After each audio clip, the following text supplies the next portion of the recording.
Welcome to Man Does Tech, where I solve the problems you didn't even know you had.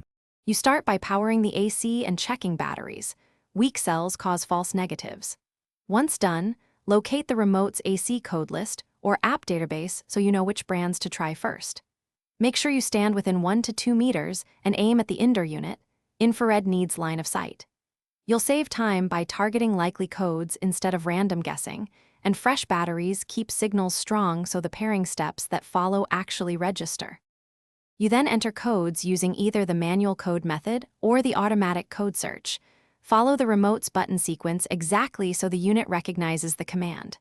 Once a code is entered, test basic functions, power, mode, and temperature adjustments to confirm full control.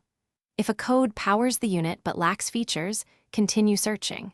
Also, if the remote supports RF or Bluetooth, try that pairing option when infrared doesn't work. You finish by saving the confirmed code and running a full function test cycle, fan speeds, swing, timers, so you know everything works. If some features are unresponsive, reset the remote and repeat the code search. Sometimes a second attempt finds a better match. Make sure the emitter is aligned and unobstructed, and replace batteries again if signals drop. If problems persist, consult the remote manufacturer's support or try a dedicated AC remote app as a fallback. That often resolves compatibility gaps.